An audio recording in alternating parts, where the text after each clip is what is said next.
Welcome back to Finn versus History. I'm here as ever with Horatio Gould. That was a themed opening by me. I haven't said the theme yet, though. All right, fair enough. This week we're talking about witches. Witches are... I'm having done lots of research. I'm still not really clear what it is. It's women, really. Mostly, there's a lot of male witches as well. Yeah. You know, you see a lot of them in Soho.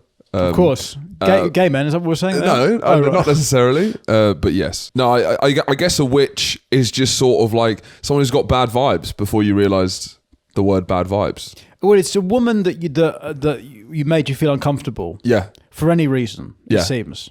A large part of it seems to be sexual. Yeah. This is actually probably it's a good time to say this is one of the first episodes that's not about a war that we've done. Yes. So it's kind of ladies' night, which I struggled with actually to do some research. I can tell you're very uncomfortable with not talking about a fair conflict. Yeah. It's also if you look at the comments on like I don't know female celebrities Instagram photos. Yeah.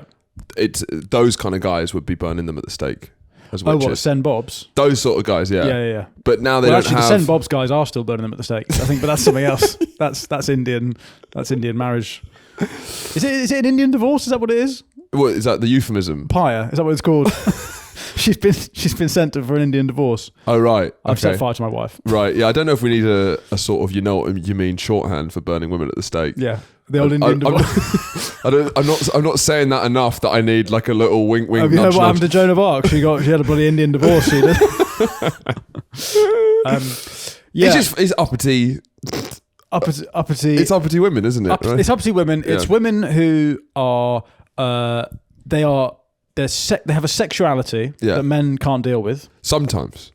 Well, I think a lot of it is that there's a lot of times it's just old women who's like, she's fucking weird. But it's also kids. It's also young women. Yeah. I mean, listen, the period we're talking about, really, to start with, is the kind of late medieval, early modern. Is it sort of like? So if you say cancel culture now, a lot of the time it's white straight men getting their comeuppance. Yes. This is sort of other way around. This is opposite land, right? Yeah. Where everyone but white straight men is getting there, getting cancelled. Or you could say that today is opposite land, and really what we should be doing is burning women rather than. Well, this is the thing. The way we talk about witch trials now is this terrible thing that happened to women, and it shows the irrationality of the kind of inherent sexism of society, right, and patriarchy. Yeah, but. We didn't get to meet these women.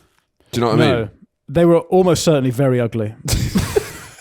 Or too attractive. Well, no, my theory is that, you know the concept of ugly hot? Yes. Where someone is so ugly that you can't stop looking at them. Yeah.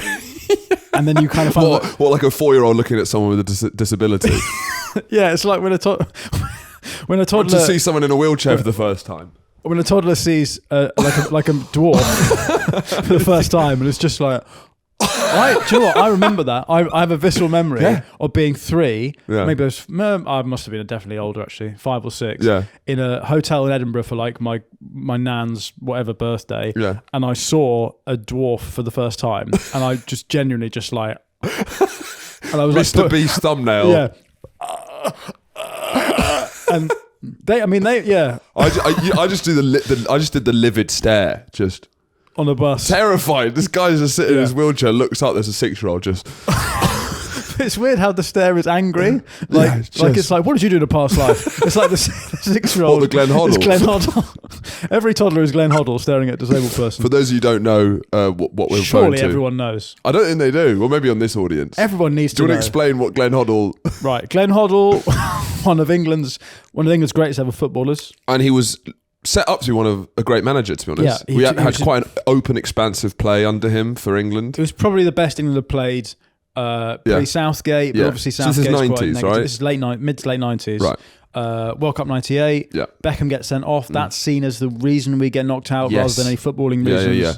Anyway, he was coach. They don't want to sack him.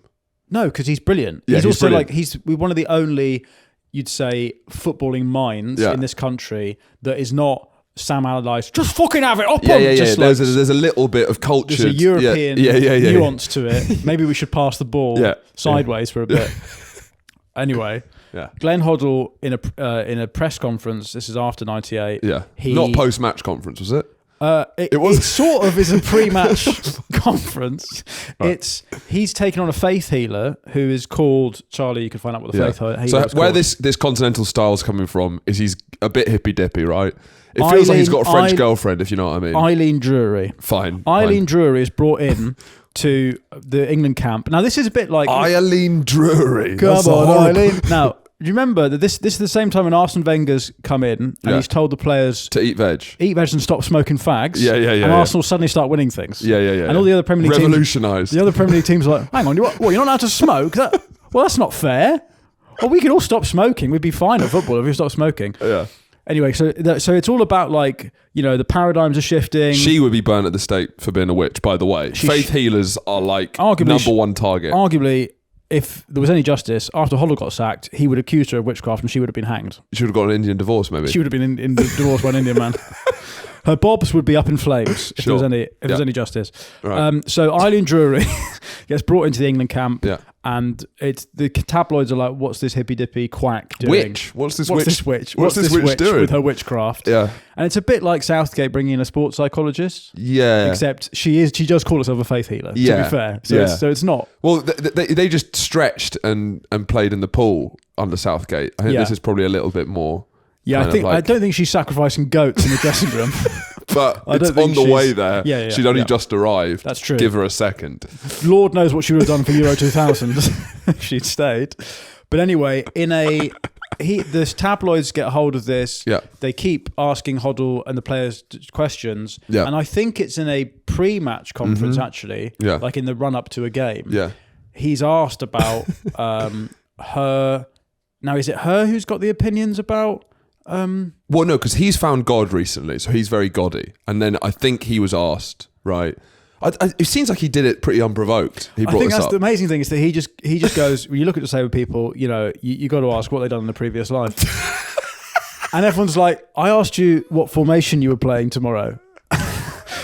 But come on, let's talk about it. You got to wonder, what did you do to deserve that? Yeah, well, the real fun comes with, is it a sliding scale of crime to disability? Yeah. As in, is Stephen Hawking in a previous life Adolf Hitler? That's Hoddleism. That's Hoddleism. That's the school of Glenn Hoddleism, which is what this episode's about, apparently. It's about Hoddleism. Glenn Hoddleism. Yeah, so Eileen Drury, maybe that's a good point to end the timeline, actually, is Eileen Drury. Yeah. It would be the end of witchcraft in the English imagination. I just, because I'm not a big supporter of cancel culture, but you really can't be saying that. Do you know what I mean? I think, I'm pretty lenient on a lot of things, but you can't be saying that. I just think in a press conference, I think you can think you've got to go.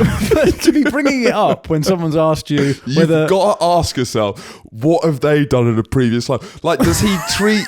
Does he see someone with a disability and shake his head at them? Sorry, John Smith from The Sun. I just asked if Emil Heskey's hamstring was going to be okay for San Marino away. No, you've got to ask what does Stephen Hawking do in a previous life? Fascinating. Yeah, you make me sick. He points at a disabled journalist in a wheelchair. So he had to go, and that's So that tragedy. How did we get on to Glenn Hoddle? I think we're talking about staring at disabled people in an elevator. That was it. I don't know how we got onto that. Every toddler's Glenn Hoddle. Yeah. So, but no, this was it. I remember seeing a dwarf for the first time, and they're my height because I'm like 5, but they've got your head and.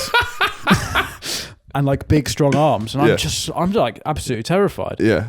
My point. This was it. My point is, some women are so ugly. Go on. Some people are so ugly that you can't not stare at them. But then part of you wants to say, I'm not staring at you because I'm attracted to you. It's the opposite. To burn you. No. I can't stop looking at how ugly you are. That's the reason I'm staring. Right. And my theory is that a lot of the men were looking at a woman who was maybe as ugly as the woman that Charlie's just put on the screen, but they'd be aroused and they'd be like, this is shameful, you're ugly, I'm aroused, right. This is the devil, you must be burnt. So it's sort of like the word kink shaming hadn't sort of come into the lexicon yet. The concept of kink is not...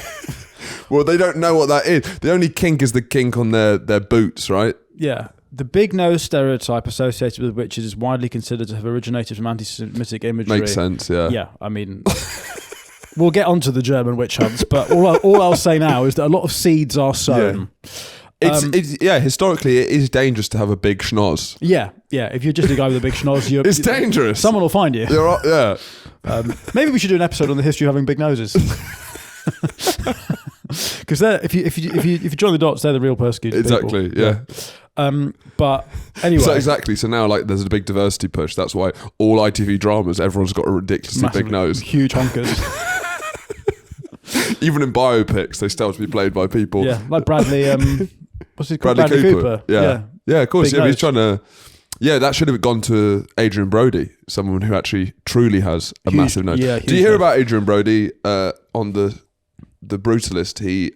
His makeup assistant thought his nose was fake. Really? So it's the opposite of Bradley Cooper. His nose is so big, she was like, well, that's a bit We'll too take big. that off. What, so what she thinks... That's anti-Semitic. Oh, no, fuck. All right, so that's real. She thinks he sat down in the chair with a fake nose for a laugh. Okay, go on. Let's be serious now. We've got to get you in makeup. Hey, what? Anyway, so... But it's not just... It's like, yeah, I guess it's like... What I heard as well is that it's a lot of like... Think about people who are like widows or can't fend for themselves, right? Mm-hmm. So I guess homeless people, but like an old woman who has no family probably ends up having to do things like steal, at the bottom of society. But it's also... You become vulnerable. It's also that women are entirely responsible for childbirth. Oh, so, you said responsible for getting burnt at the stake. I thought you were just blaming all of it. Sorry. I'd like to just nip those episodes in the bud by saying, right now, I think every witch had it coming. Yeah.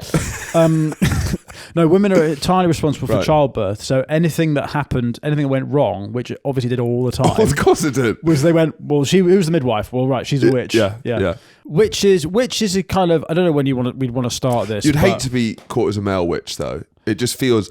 That would just be another blow. Like you're in there, there's like 15 girls and you're chucked in there. Yeah, it would feel pretty emasculating. It's like, for fuck. How's this? This is embarrassing. Yeah, druid or wizard, surely. Don't call me a witch. But do you reckon, so was it gay camp men that were deemed as witches? I don't know. Because you know the idea of that thing of... It's certainly reclaimed witch culture has been queered, right? Yes, totally. Yeah, switch. Yeah. I mean, you've been queering it for years, but now it's been officially queered. It's officially queered. What do you mean I've been queering it? I just think you've been calling queer people witches for a I see. Right, no, I have. Yeah. Witch. I go down Soho. Which you didn't know was very progressive now. No, it turned out it was a compliment. Witch. You should be burnt. Anyway, so let's start with the first major witch trials take place in Switzerland and France. Okay. I guess that's probably because they've got the most witches. Fine. That makes sense. You ever been to Switzerland? Weird country. It's weird how there's no real history in Switzerland. Yeah. It's like they do some witch trials.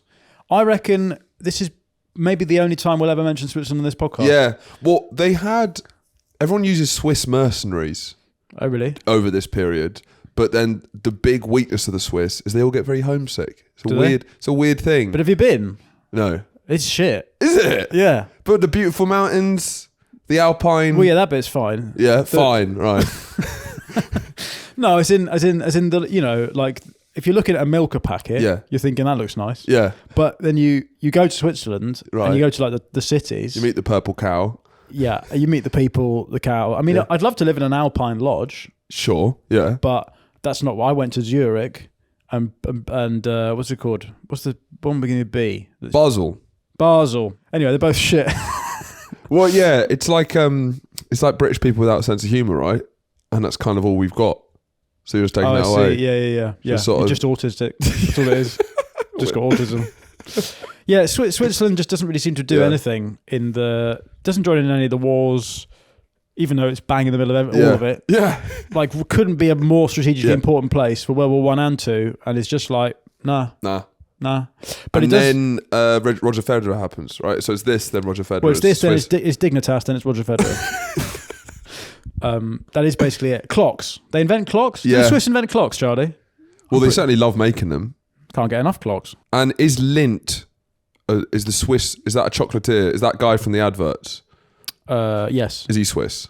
Yeah, Lindt's chocolate, isn't it? Right, yeah. Chocolate is Swiss or Belgian. Yeah. But Belgium's been naughty. Now, we're talking about male witches. I think if you're a chocolatier, I think you'd be up there as in the running to be a male witch. Really? If we're looking to burn, male witches. Yeah. If I see the guy from the Lint adverts with the long hat on, doing that and making it so sexy and getting so horny with it. Yeah, you're right. I'm thinking your name's in the hat, in the bucket. So France, Switzerland, they start witching in the sort of 1430s. Right. But really, where I'd like to begin is in 1487, where this book, Malleus Maleficarum, great, the Hammer of Witches, is published by a guy called Heinrich Kramer. From Seinfeld? Kramer from Seinfeld publishes this book. And this is fucking insane. Yeah. He's an outlying, basically psychosexual sadist Catholic priest or Catholic priest. Yeah. And sort of an oxymoron. Yeah, he's it's a tautology. Oh, yeah, double negative, isn't it? He's I don't know. Anyway, so Heinrich Kramer, German fucker. He writes this book. This is a book that basically the foundation of all early modern witch hunts. Yes. In the book, he says that witches are real. Right. They're all women. And they're women because they have insatiable sexual appetites. Yep. And so in order to fill... They're all sluts. Basically, all women are sluts. Yeah. And the reason that they are witches is that in order to fulfill their sexual appetites, they have to fuck demons. Right. So all of this makes sense so far. What's the crazy bit? This guy, Kramer, had been... banished from Catholic Church, I think probably for like jacking it or something. Surprisingly said the N-word less than the other Kramer, but... Yeah. Yeah. So he was expelled from Innsbruck by the local bishop due to charges of illegal behaviour against himself because of Kramer's obsession with the sexual habits of one of the accused, Helena Schäuberin, which led the other tribunal members to suspend the trial. So he was trying someone for witchcraft, and he was so obsessed with her sexual habits that he got kicked out and then wrote this book about how all women are sluts. I mean, we see this today, right? This is pure the Intel handbook, right? Tate. Yeah, exactly. It's the game. This is the guy messaging, send Bob, oh, you're so very sexy, very sexy. Then he comes and he's like, you slut, you whore. Yeah, exactly. Fuck you, fucking slut, fuck you. He's actually a reply guy. Yeah, it's this weird male thing of this sort of angry horniness. Like, I want to fuck you, I hate that, I want to fuck you, you're a whore, you're a whore. It's just like a woman eating her lunch. It's like, you whore. You're trying to fuck me, you whore. This is what I mean. It's the ugly hot thing. Is you get so angry at how attracted you are to them, even though you hate them. So he writes this book, which is in 1487, and he says that these women who are horrible, dirty sluts that he wants to fuck, but and all these women, no one wants to fuck him. And he's writing a whole book about how women can't stop trying to fuck him. Yeah, because they're all horny. You're the horniest man in the world, writing a book about how all women are sluts. And so he says that these women they can control the weather, right? He introduces so that the whole idea of witches having a broom and a cat. That's because they have a broom because they're women, because they sweep around the house. Right. And then they get on the broom and they fly and have orgies in the sky with devils. Okay, yeah. And the cat is like, it's like their little devil... Their familiar. Doll. Yeah, right. Their Patronus or whatever. Yeah, because this is another thing. A familiar is now brought into the witch idea. So people with pets...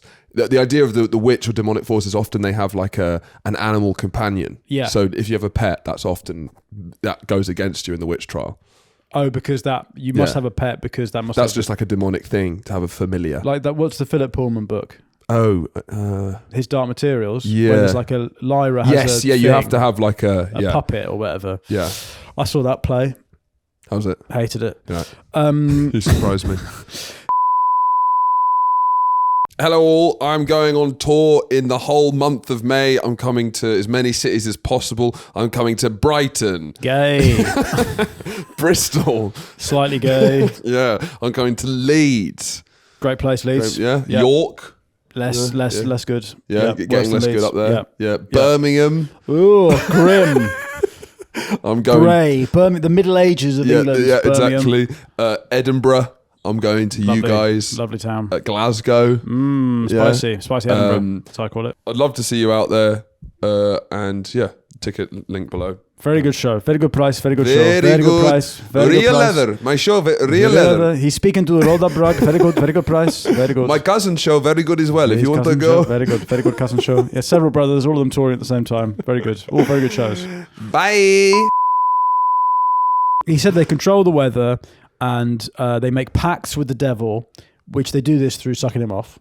Right, yeah. And also rimming the devil. There's actual like wooden prints or whatever it's called, carvings. I bet the devil loves getting sucked off. That's I think that's all he does. Yeah, really, he loves try and get it. sucked off. He loves it. So I think this Kramer guy's jealous of the devil for how much tail he's getting, and that's why he's so angry at women.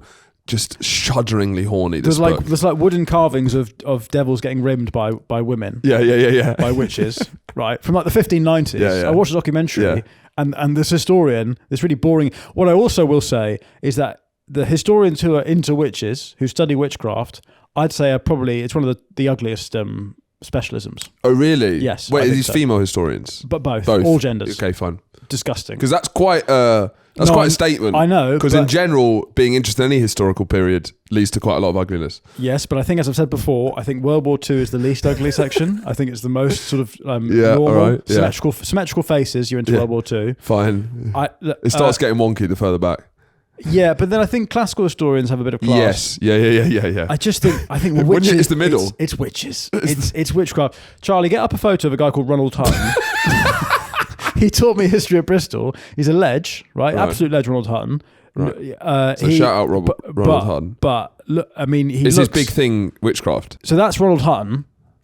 So he looks like he's a British expert in early modern witchcraft. Well, like he looks like the female witches, how they look. Exactly. Yeah. He is. That's why he's an expert. Is that he looks in the mirror and he thinks, "Oh, that's what a witch look like." So yeah, I mean, absolute legend, eccentric. He taught me and my wife for some lectures, right? Because we were on the same course. But nice.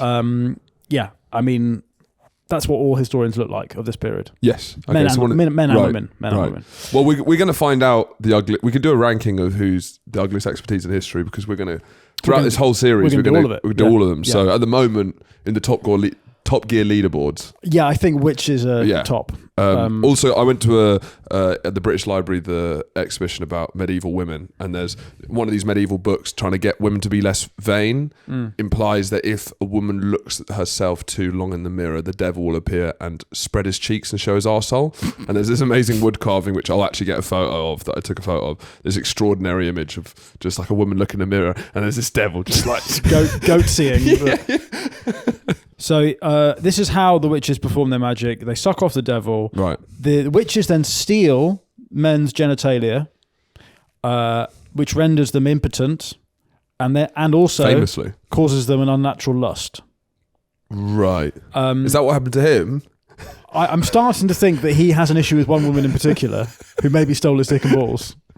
And somehow he's still horny. Do you know the story of Gavin Plum, the guy who was trying to kidnap Holly Willoughby? No. So this is the kind of guy who's writing it. So Gavin Plum, right? Yeah. Do you not hear about the plot to kidnap Holly Willoughby? I did hear about that. So this is the guy behind it, Yeah. Gavin Plum. What I like about Gavin Plum is that he seems like one of the laziest stalkers in the world. To have your sexual fixation be Holly Willoughby, the first face you see when you wake daytime TV, and also because he was trying to get a hitman to do it, he wasn't gonna, and he's overweight, right, morbidly obese. It feels like it's the laziest guy. He's sat on the sofa. He's like, well, she'll do. I'll kidnap her, and then he's just trying to get someone else to do it. You know, he can not move him from his sofa and trying to kidnap. So he's cuck kidnapping her. Yeah, he's getting someone else. Yeah. To get the supposed satisfaction of kidnapping. I feel this is very much the vibe of Kramer, right? Yeah. He's a Gavin Plum of the 15th century. Kind of this painful, horny hatred. But German as well. Yeah. Remember the German. There's no one hornier than an angry German. Yeah. So the book argues women have insatiable sexual appetites, easy targets for sexy devils to fuck. But strangely, none of them want to fuck him. It's really weird, isn't it? Yes, they're incredibly horny and yet not towards him, and that's why they're evil. Insatiable. Seem very satiated whenever you're in the room, Kramer. Weirdly, they have amazing post-nut clarity. So, in his opinion, witches are blamed for all male impotence. So it's never your fault, lads. I understand the I urge can't get to it blame up. Well, she's a witch. She's possessed. That's the reason I can't get up. Is I've been possessed by the devil. Yeah, you'd be terrified going back with a guy and he can't get up, and you're like, oh, I'm getting burnt at the stake, aren't I? Indian divorce. For fuck's sake! You're just like, please get an erection. I'm going to die for this. So apparently there are instances in this book where men have lost their genitals. So they've woken up and where's that gone? Like losing your keys. And they're believed to have been hidden by a witch in a nest or a box, a nest of dicks. Right. This is where the witches live. They're accused of preventing conception, causing miscarriages, and killing newborns. And they are said to use enchanted potions and rituals to control human sexuality and reproduction. Right. So this is basically I suppose this is like the eminent text. This is the Year Zero Bible of witchcraft. Right. And it's all just some horny incels, German ramblings about how no one wants to fuck him. And that women are simultaneously guilty of preventing conception and not fucking him and causing miscarriages and he can't get it up. Yeah, so he goes to his local magistrate and says, I have not been sucked off my whole life. Something needs to change, basically. It's basically the incel witch hunters.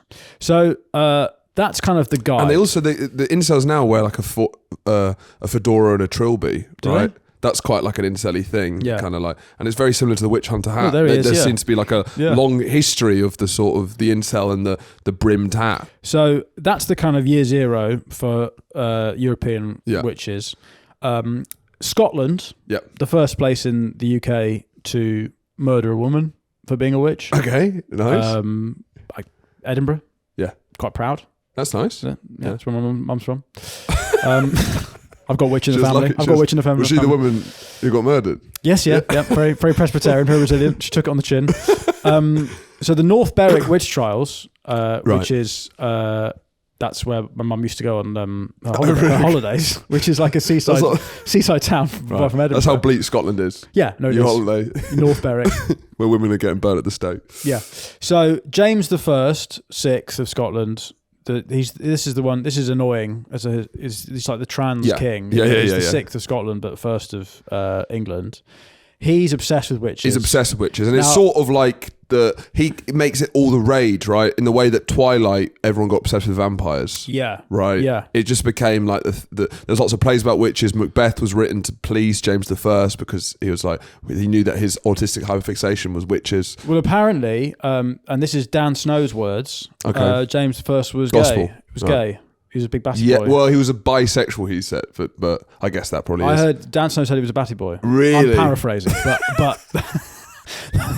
that's what Dan Snow said, was that James I was gay and that's why he got involved himself in witch trials. Oh, he loved it. In this North Berwick instance, 1591, James has gone to Denmark. So today he'd have a one-man show at the Soho Theatre called like Yas Witch, like the Gay Witch. The Gay Witch. Yeah, the Gay Witches of East Dick or whatever. I don't know. But James I, he is on his way. He's got married to a Danish woman, princess, I presume, queen, and he goes to see her. He goes to Denmark, and then on the way back, there's a storm. And he still gets home. Yeah. But he says, the storm was really bad. Some bitch tried to kill me. Some horny bitch who won't fuck me tried to kill me with the sea. Yeah. And there are then a dozen women in North Berwick are accused. Just the first 12 you see. Literally, it's that, of conspiring against him. So basically, a bunch of women in North Berwick were seen on a beach at night. Oh, those are witches. Kill them. Come on. What are you doing? What are you doing on a beach at night? Hang on. Taking in the moonlight air. That's ridiculous. Sluts, all of you. Sluts. You're all just screaming you're all trying to fuck me. For 300 years, that is basically European men. You're trying to fuck me, aren't you? Well, you're going to burn. That's basically... So... I think a maid named Gilly Duncan was accused of witchcraft and under torture implicated others, leading to a widespread hunt. So this is the thing that seems to happen: is that they accuse a woman, the first ugly woman they see, of being a. But are they ugly? Are they not? Is there not like? I'd say we're in the ugly time period. Right. I swear there were some attractive witches that it's just like almost too like sensual. Right. Oh, listen. So it's not just. I think you can be a witch if you're too ugly, if you're too fit, if you're not fit enough, too tall, too short. If you're making me horny but you're ugly, if you're not making me horny but you're fit. Anything. Yeah. So if you're attractive but it doesn't do something for me, witch. That because I should be attractive. Why aren't I getting a boner? Am I gay? You. No, you're a witch. I couldn't be gay. You're the devil. That's what's happening. Why are you gay? So anyway, these. Basically, the king then gets involved himself in the witchcraft trials, goes and actually is in the torture room with one of the suspects. And essentially a theme of this is that women were tortured under some kind of oath, I guess, and would then just confess to whatever they said. Classic. Because they were like, well, I mean, please stop torturing me. Yes. It took society quite a while to realise that people will just say anything. If you torture them, so it's not actually a confession. Yeah, but if they're holding molten hot steel bars, they'll say whatever. But James I actually gets into it. He accuses this woman Agnes Sampson and Dr. John Fian. They're tortured into confessing to supernatural crimes such as summoning storms and holding satanic meetings at North Berwick Kirk. So what you're just saying? I didn't summon the storm, and then you just start hitting them with a bat. Okay. Can you stop hitting me? I summoned the storms. Right. See. Yeah, told you. I told you. So then they're burned at the stake. Yeah. After being convicted, this means that King James gets obsessed with it, as Dan Snow says, to hide the fact that he's gay. Right. His words. Yeah, he's very paranoid. This guy. Dan Snow. No. Right, James first. So he then writes a book called Demonology in 1597, which basically justifies the persecution of witches. So he gets really into it. Well, he's probably of all English kings, he's the most kind of like into like reading and writing and philosophy and stuff like that. Is he? He's King James Bible, isn't it? Yeah, so he's the most into all this shit, but he used that energy to create like witchcraft stuff. He also wrote a long treatise against the use of tobacco, weirdly. Really? He was one of the earliest people to say tobacco is bad for your health. Nanny state, yeah. So King James, that's kind of he starts the witch craze in England. You have something called the Pendle Witch Trials in 1612, which is Lancashire. 12 people are accused. I listened to podcasts about this, but I still just went over I mean, a lot of them are very boring. Yeah. Because the one that's interesting though is when we get to Germany. Yeah. Which, do you know what? Let's just fucking skip the English ones. Yep. There was a Witchfinder General who's called Matthew something. Witchfinder General? Oi. Oh, here he goes, the Witchfinder General. Oi. I had a few lagers last night, did we? Witchfinder General?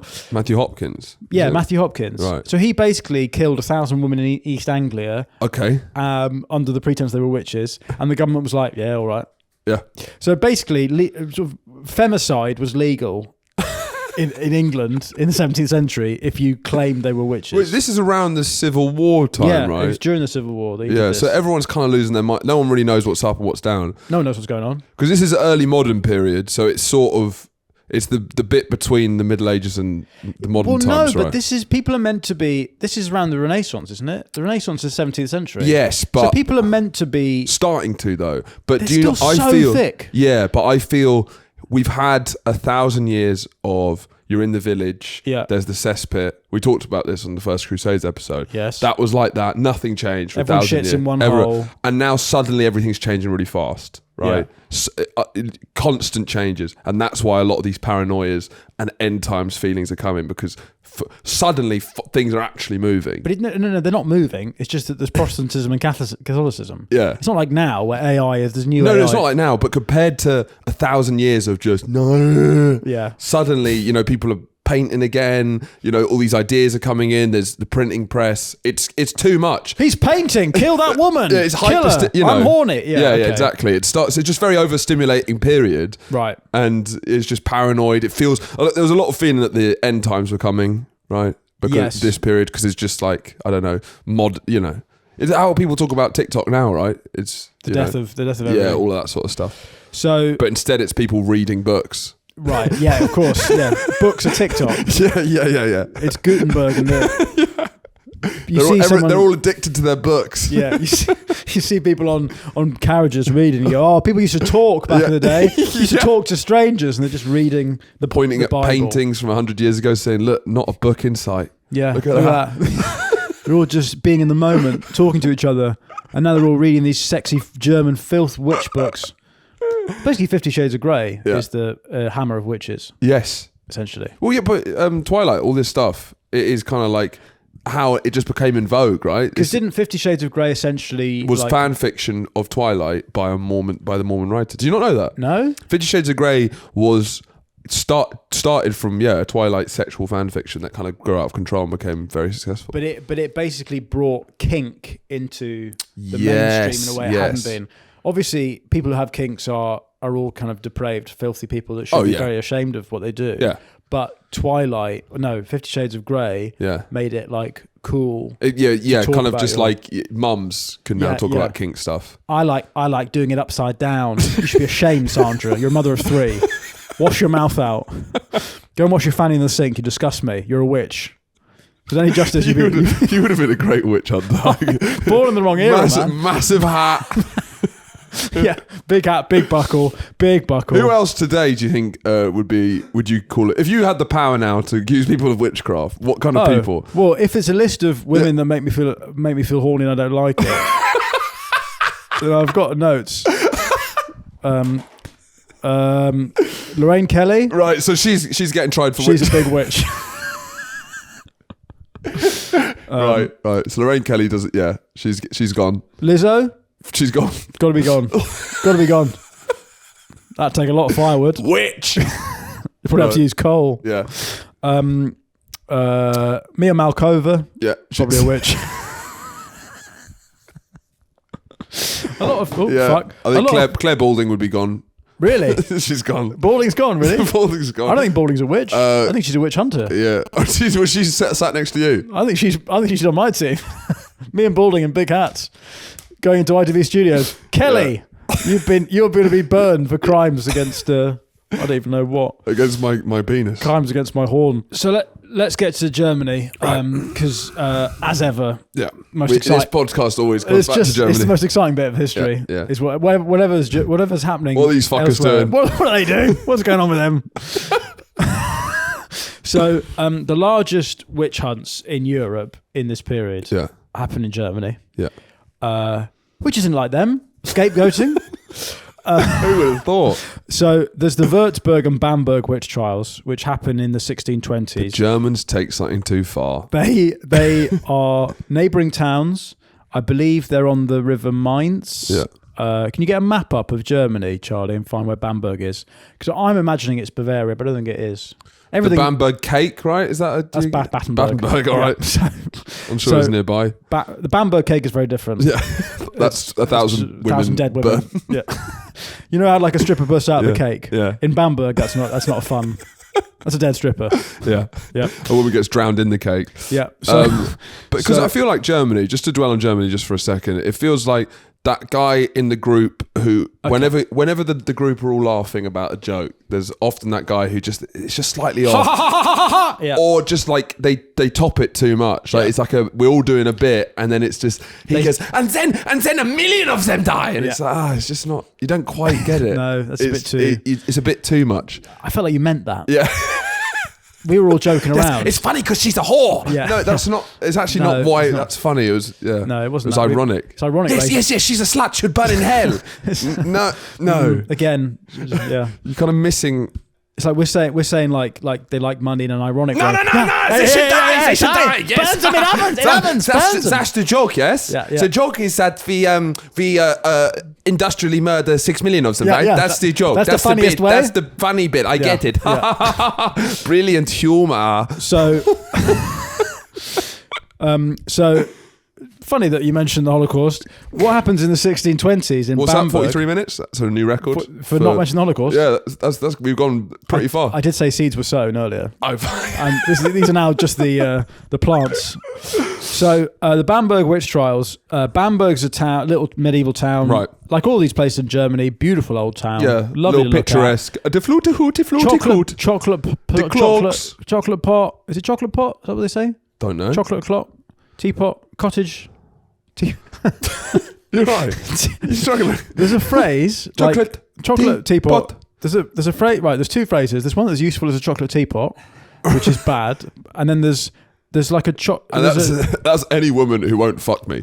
She's a chocolate teapot. She's as useful as a chocolate teapot. Yeah, and then there's no, not German chocolate pot. Should we go on Etsy? Should we buy a German chocolate pot? That's not what I mean. Do you mean like idyllic? Yeah. You're trying to imply, like do you know what I mean? It's like picturesque is what you're trying. Yeah. There's a phrase. Chocolate box. Yeah. And is that because there's a picture on a Milka bar, but like the old ones, it'd be like. That's what I meant. Yeah, and it's kind of like the surface of German society is. This is what I mean. A busty woman in a lederhosen with 2 pails of milk. Yeah, in the Alps. Picture in the Alps. Yeah. It's kind of Sound of Music. Oh, hello. Yeah, and then you dig a little deeper, and then we burn them all. Exactly. When they say life is like a box of chocolates, in Germany, you lift it up and it's just thousands of dead Jews. That's what a box of German chocolates is. That's the joke, it's right? Funny. It's funny. That wasn't the joke. That wasn't. So, these are the largest witch trials in Europe that happen. Bamberg, my point is, it's a beautiful little place. Mm-hmm. It's now the centre of tourism for naughty German witches. I actually watched a YouTube short. Oh, really? Is it like last a big? Night. Is it a big? Last night, I watched a YouTube short. And it said, the Wurtzberg witch trials, Germany's darkest moment? Nope, not yet. That's still to come. Yeah, I also saw one that said, recently, anti-Semitism has hit record highs in Germany. I reckon not, actually. No. That record's not going to go for a while. I'm gonna count. That's like Phelps level. Yeah. No one's... Germany, genetic freak, anomaly, outlier. Yeah. Germany's Michael Phelps of the Sydney Olympics. Germany standing there with 6 golds, one for every. Anyway, let's come on. We're better than that. Come on, we're above it. So, Bamberg, lovely chocolate box town. Mm-hmm. There's a bishop. What's his name? It's a fucking insane name. Prince Bishop. Here we go. Adolf. There you go. Right. Prince Bishop Philip Adolf von Ehrenberg. Yeah, before that name was problematic, No. You've got to remember there was a time where you could call a kid Adolf. Well, I think there's a reason why you call someone Adolf, if you wait to the end of the story. And then there's Prince Bishop Johann George II Fuchs von Dornheim. Doesn't not sound gay, I'm sorry to say. George II Fuchs von Dornheim. Yeah, actually at the moment this is quite a straight name. Now that's like a drag name, isn't it? George II Fuchs von Dornheim. No, what you don't realise is that George II and von Dornheim are 2 different blokes. Oh right, so this is just a story. George II is fucking von Dornheim. Oh right, von Dornheim, come here. So they're both the religious and political leaders in this little early modern German chocolate pot, whatever the fuck it is. So they start...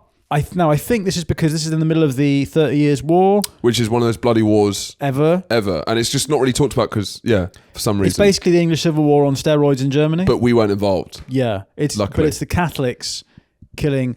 The Germans have gone Protestant, obviously, because of Martin Luther. It's quite a really complicated string of... It was kind of the birth of nations as well in the middle of Europe. And then also... So the reason... We'll do an episode on it because I don't really know anything Germany's about it. Protestant except for Bavaria, which is Catholic. Yeah. Which is the outlier. But... the Catholics essentially retreat into that enclave because this is all people trying to reimpose Catholicism on the autistic Reformation, straight edge German. Trying to get them to leave the house. So anyway, this is a Catholic driven witch hunt, which is quite rare because normally it's Prots. Yeah, it seems like quite weird because I think Catholics are just sort of they're fine with the idea of women being witches. Which I think she steal my things. It's fine. It's fine. Yeah. She come around, she fuck me, she take my things, she take my jewellery, she witch. I think Catholics come out quite badly because of how much they let witches get away with it. Yes. People see this as quite a down thing for Protestants, but I'm like, at least we were trying to do something about it. Someone had to put a stop to all this witching. Yeah, it was like, we got witches. Yeah, because we killed them all, right? We killed them all. We got rid of it. we cured the disease. Bang, and the dirt is gone. So, let's get back to the juicy stuff. Prince Bishop Johann George II Fuchs von Dornheim. That's not a verb, that's his name.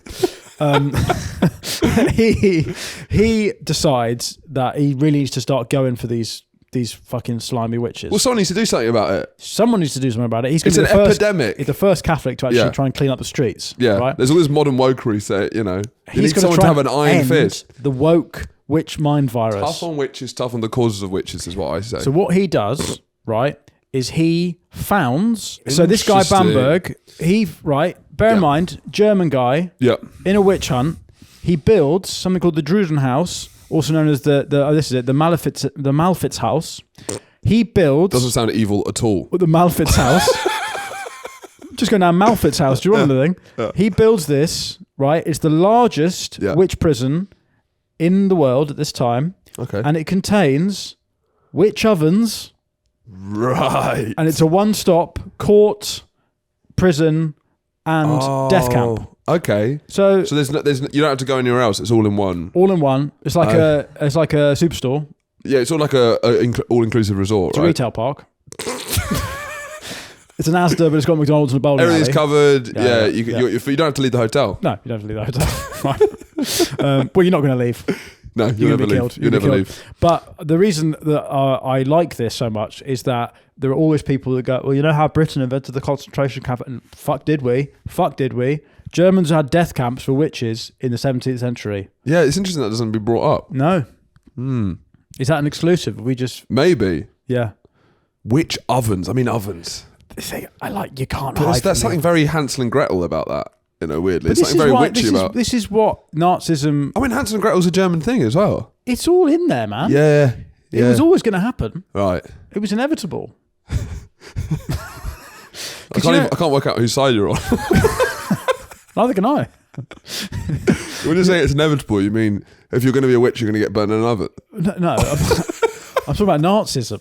Yeah. Because you know how when everyone's like, oh, Trump's a fascist, or no, they call Trump a Nazi, and it's like, well, he's not a Nazi. He may be a fascist. Yeah. He may prove to be a fascist. Yeah. But Nazism is specifically German fascism. Don't take that away from them. Fascism, that's all they've got at this point.